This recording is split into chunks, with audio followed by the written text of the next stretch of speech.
Vico Soto! Sinampal po guys ng katotohanan itong si number 1, Senator Robin Hood Padilla. Alam nyo guys, nakakakita talaga ako ng bagong politika na mas matino nang dahil dito kay Mayor Vico. Alam nyo guys ilang beses na po talagang pinatunayan ni Mayor Vic ang kanyang sarili na siya po ay makabayan, makatao, makapilipino. So sa madaling sabi, pro-life, pro-justice, pro-Filipino po itong si Mayor Vico Soto. And nang dahil po sa kanyang mga kilos and achievement na ito guys, para sa atin na makakita tayo ng isang mayor na walang kinakatakutan, malakas yung damdamin, malakas yung loob para puksain ang kasamaan, nakakakita ako ng bagong generation na kahit paano maayos naman po ang politika nang dahil sa kanya. Kung yung mga bagong usbong na generation ng mga kaedad natin guys, 20 to 30s na papasok sa politika, nang dahil po dito kay Vic, nakakakita ko ng chances guys na ito dapat yung sundan ng mga bagong henerasyon at tanggalin na yung mga nakasanayan na korupsyon, 'di ba? So ngayon nga guys, mayroon pong speech itong si Mayor Vico Soto na kung saan meron daw po siyang nag-play na agad yung na meron daw po siyang hinuling kaibigan niya, which is yung kaibigan niya laging nanghihingi, isa pong official din po yun, lagi pong hingi ng hingi, kumbaga modus ba. So ngayon, ang ginawa niya, kasi alam niya na hindi lamang po ito first time na ginawa ng kanyang kaibigan, paulit-ulit na. So ang ginawa niya guys, siya mismo yung nagbasa. 'Di ba? Yung para idala sa City Hall, binasahan niya muna ng rights, ng karapatan ng tao, and then pinadala niya na doon sa City Hall. Tapos bigla niya pang diniin yung moral story dito guys na if you are a public servant, you are meant to serve the public. Hindi ka para lang sa kaibigan mo. Nakukuha nyo ba guys yung punto dito ni Mayor Vico Soto na you are elected official, inilik ka ng taong bayan para paglingkuran mo sila. 'Di ba? Hindi ka inilik ng taong bayan para sa kaibigan mo. Inilik ka ng taong bayan para po paglingkuran sila. Tapos sabi niya, wala naman akong pakialam sa mga achievement na yan. Kasi yung achievement ko mapaglingkuran ang taong bayan kasi yan po yung trabaho ko. Di ba guys, nakakabilib. To the point na kahit kaibigan niya, hindi niya sinasamba, hindi niya sinasanto.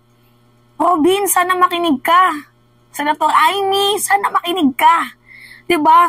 Kahit gaano pa kalaki ang naitulong niya sa inyo, hindi pwedeng itolerate yung mga ginagawang mali. Yan po yung pagdiinan ni Mayor Vico, na yung mali hindi dapat itolerate. Pag mali, bigyan ng leksyon kasi kung totoo kang kaibigan, 'di ba, hindi mo naman siya pinapahamak, bagkus siya lamang po ay dinadala mo sa tamang landas. Robin, sana makinig ka ha. Hindi naman po pinapahamak kung sakaling hulihin man itong si Kibuloy, hindi mo siya pinahamak, bagkus tinuruan mo siya ng leksyon para maging mabuting tao. Nagigets mo? And yung isa pa guys sa super napabilib ako dito kay Mayor Vico Soto, yung Pogo issue. Alam niyo yun guys? Kasi itong si Mayor Vic, pinasara niya yung Pogo doon sa Pasig. Kasi nga konti na nga lang ang naiaambag na tax ng Pogo. Ang nangyayari kasi, yung Pogo, sinisira ang kanilang bayan. To the point na yung may mga nanay na nagbebenta ng kanilang anak para may pangsugal, madaming pamilyang nasira, nagbubugbugan na asawa, 'di ba? So pinatanggal niya ang Pogo para naman nang mabawasan yung krimen ng pagnanakaw kasi yung ibang nagnanakaw, nang-hold up, pinapangsugal lang nila. So sabi niya, konti na nga lang ang naibibigay na tax ng Pogo, sinisira niya ang bayan ko. Eh di mas mabuti na lang na wag na silang mag-tax, wala ng Pogo, at least tahimik ang bayan ko. Guys take note, hindi ko po sinasabing wag tayong magbayad ng tax. I mean, meron naman pong meron naman pong moral lesson dito na konti na nga lang po ang naibibigay na iaambag na tax ng Pogo, tapos malaki pa ang aberya na idinulot nito sa kanyang bayan. So parang pantay lang din, no? Okay na yung walang tax, at least tahimik ang bayan, walang nasisirang pamilya, walang nanay na nagbebenta ng anak. 'Di ba? Yun po yung ano dito, mas inisip niya po, ini-stress out niya yung reality. 'Di ba? Kaysa sa tax na konti na nga lang ang naiaambag, konti lang yung bigay ng tax ng Pogo, tapos mas malaki pa yung damage nito sa bayan. 'Di ba? So ngayon nga guys, pakinggan natin itong kanyang salita kung saan sinampal niya ng katotohanan itong si number 1 Senator Robin Hood Padilla at yung mga sumasamba dito kay Kibuloy. So, sana maging ano to sa inyo awareness na din to na di porket kaibigan nyo, ito tolerate nyo na yung pagkakamali. So, asan yung hustisya dun? So, ngayon, panoodin natin. Bukod sa sunog, may mga pangyayari pang hindi masyadong maganda. Meron tayong pinadampot, pina-entrap, pinakulong na empleyado ng Office of the Building Official.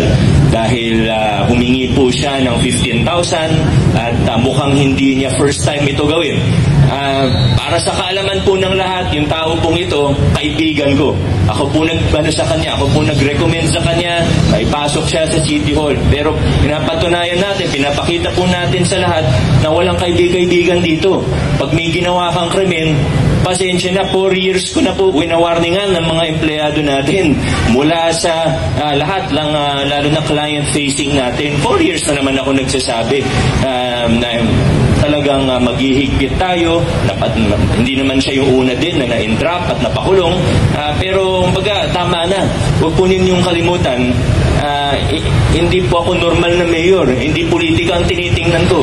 Ang tinitingnan ko, but hindi rin ako interesado sa mga achievements ko, ganyan. Hindi ako masyadong concerned dyan. Ako naniniwala ako, doing ko ang trabaho ko araw-araw. Darating yun yung mga achievements na yan. Darating yun, pero hindi ko yun iniintindi. Ang goal ko lang, at kaya ako tumakbo bilang mayor, at kaya ako naging mayor, at kaya ako tumakbo ulit ng second term para mayor, dahil ang pangarap ko, ang goal ko dito, ay pagkatapos ng term ko, kung maka 3 terms man ako, bahala na ang Diyos, pero pagkatapos ko bilang mayor, mas maayos ang iiwan kong LGU. Mas mahirap nang maging korap.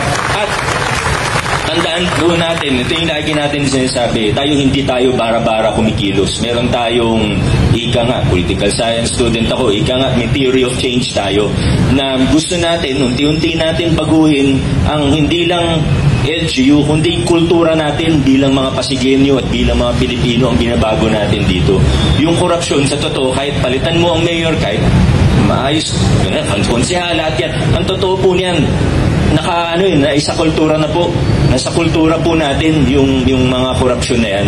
Kaya nga, lagi kong ginagamit na example pag nagsasalita ako sa mga paaralan, sa mga school, mga pamantasan. Lagi kong ginagamit na example, pag nagmamaneho ka, pinara ka ng traffic enforcer, ano una mo maiisip? Ayaw mo man aminin o hindi, pero gawin mo man o hindi, sana hindi natin ginagawa, no? Pero gawin mo man o hindi, papasok sa isip mo abutan ko na lang kaya yung enforcer para hindi ako tikitan. Totoo yun, aminin natin hindi. Pero bakit ganun? Kasi na-institutionalize, na-isa-kultura po yun sa atin. So kailangan aminin natin. Ang first step para ayusin ang isang problema, aminin na nandun yung problema, i-acknowledge yung problema, at i-address yung problema. Walang problema na naayos na nagbubulag-bulagan tayo. Tama, walang problema ang hindi naayos kung nagbubulag-bulagan tayo.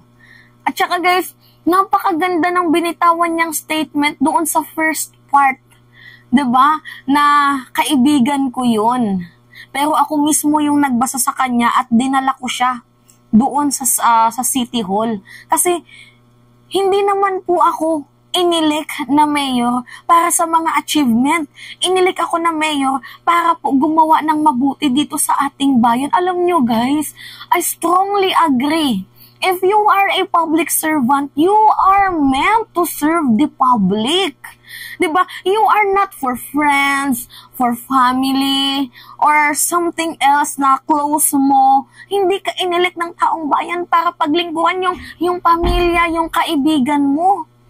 Inilik ka ng taong bayan bagkus meron silang tiwala sa'yo para makaambag ka sa tunay na pagbabago. Aanhin mo yung achievement mo kung yung reality, yung nakikita namin is hindi ka naman pro-life, hindi ka naman pro-Filipino, or hindi ka naman pro-justice. Aanhin mo yung peking achievement mo sa totoong nakikita na realidad ng mga tao. Alam nyo guys, sa mga bagong henerasyon, calling the attention sa mga kapwa ko, 20 plus, kasi ako 21 na ba si Mima, oy. Calling the attention sa mga sa mga 21 pataas na, 'di ba, nagsisimula sa SK, tapos papunta na sa pagiging kagawad, konsihal, mayor, pataas ng pataas na. Guys, we must practice this kind of politics katulad ni Vico, na yung inuuna public interest at hindi po personal. Alam nyo, nakakakita ako ng bagong simoy ng politika nang dahil dito kay Vic. Kasi sa totoo lang guys, parang ako nawawala na din ng pag-asa. Okay, ganito na naman, ulit na naman. 'Di ba? What if si Mayor Vic ipasok natin sa Senado? Diba? Kasi ito yung, well, di pa naman kasi siya 35 years old. Pero anyway, diba? Ganito po yung bagay na dapat sundan ng mga politician. Hindi lang yung mga matatanda. Kasi, ginawa na kasi nilang generation din yung nanay, tapos yung tatay, yung anak, ililipat na sa apo. Parang ginawa na nilang generation, ang politika, ginawa na nilang business. Diba kung kaya't laganap ang corruption? Kasi nga, hindi pa na po, sabi pa nga ni Mayor Vic, naikultura na kasi itong corruption na to. Pero, sabi niya nga, hindi ito basta-basta mawawala ng 1 year, 2 years, to 9 years, bagkus ito ay kultura. Kaya dapat, we must practice the good politics. Diba? Sana yung mga katulad ni Vic dumami pa. Grabe. Promise guys, napakalaking saludo. Napahanga mo ako, Mayor Vic. Robin, ulupong ka na, matanda ka na, huy. Ganito dapat yung politikang sinusundan mo, na hindi porket pinahiram ka ng helicopter, pina-free air ka para maglahad ng mga polisiya doon sa SMNI, di porket nakasama mo to, kumrad mo to, di ba? Hindi ka naman inilik para maging tagapagtanggol niya. Inilik ka dahil gusto ng taong bayan na meron kang magawa sa ating bayang tama. You are not a servant for your friends. Diba? You are a public servant for the people. Taong bayan na nag-elect sa'yo. Di porket tinulungan ka, sa tingin mo hindi na nakakagawa ng mali. Di porket naging mabait sa'yo, sa tingin mo malinis na yung pagkatao niya sa iba. Hindi ganun ang buhay. Di ba? Maybe mabait sa'yo pero sa iba hindi. Kaya Robin, talo ka pa ni Mayor Vic. Mas bata sa'yo pero mas malawak ang range ng pag-iisip. Wala tayong magagawa. Bugo ba? Bugo ba? Diba? Amy! Sino pa ba si Cynthia? Diba? Sila yung mga tao sabi niya, ba't ko naman gagawin yan? Kaibigan ko yan. Friends don't do that. Diba gumaganon pa sila? Diyos ko po. Makikita natin ang bagong simoy ng politika kung si Mayor Vico na siguro ang presidente. Hoping sana na pag umabot to ng 40 plus, sana siya yung makita kong bagong presidente ng Pilipinas para nang sa gayon yung mga kabataan, sundan siya na dapat ganito yung ginagawa ng isang politician. 'Di ba? Anyway, it's me again guys, si Mima Alicia nyo at nagbabalik ulit para sa ating panibagong video.